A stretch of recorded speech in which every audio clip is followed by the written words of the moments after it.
প্রিয় শ্রোতা বন্ধুরা, আজকে জানুন জন্মাষ্টমী ব্রত কথা ও তার সময়সূচি। শ্রী শ্রী কৃষ্ণের জন্মাষ্টমী ব্রতের সময়সূচি ও পালনের সময়সূচি স্মার্ত মতে, গোস্বামী মতে।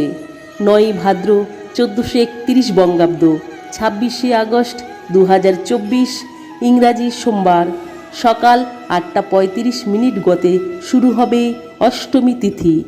10ই ভাদ্র 1431 বঙ্গাব্দ, 27শে আগস্ট 2024 মঙ্গলবার, সকাল 6:47 পর্যন্ত থাকবে। অষ্টমী তিথি রোহিণী নক্ষত্র শুরু হবে 9ই ভাদ্র 1431 বঙ্গাব্দ, 26শে আগস্ট 2024 ইংরাজি সোমবার, রাত্রি 9:22 গতে রোহিণী নক্ষত্র শেষ হবে।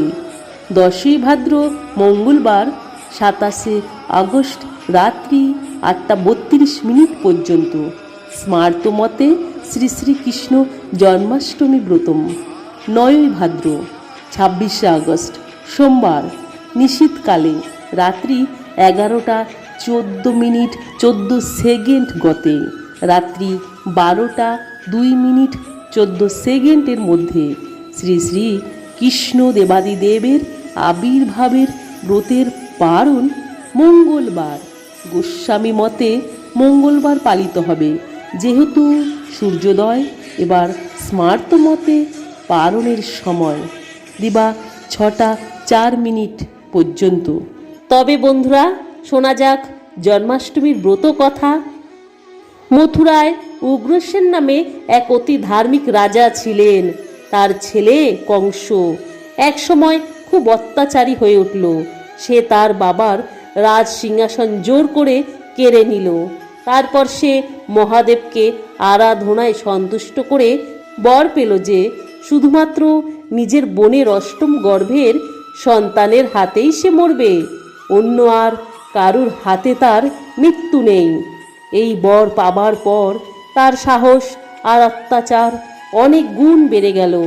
শেষে অন্য সব অসুরদের সঙ্গে যোগ দিয়ে সে প্রচার করে দিল যে রাজ্যে কেউ হরিনাম করতে পারবে না, যে হরিনাম করবে তার আর রক্ষে নেই।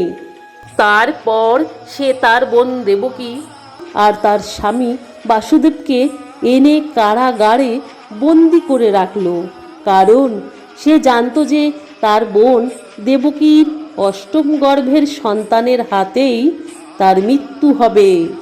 এইভাবে কারাগারে থাকতে থাকতে দেবকীর 7টি ছেলে হলো, আর কংস প্রত্যেকটি কারাগারে থেকে নিয়ে গিয়ে পাথরের উপর আছড়ে মেরে ফেলল তাদের।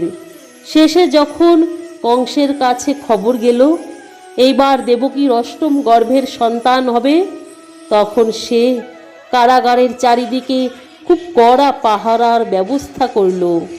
এরই মধ্যে ভাদ্র মাসের কৃষ্ণপক্ষের অষ্টমী তিথিতে গভীর রাত্রিরে নারায়ণ ভূমিষ্ঠ হলেন দেবকীর কোল আলো করে। নারায়ণের শ্যামবর্ণ চতুর্ভুজ মূর্তি দেখে দেবকী আর বাসুদেব একেবারে মুগ্ধ হয়ে গেলেন। বাসুদেব খুবই কাতরভাবে ভগবানকে ডাকতে লাগলেন এই ছেলেটিকে রক্ষা করবার জন্যে। তাই সকলে মিলে জয় শ্রীকৃষ্ণ, জয় লাড্ডু গোপাল লিখতে ভুলবেন না।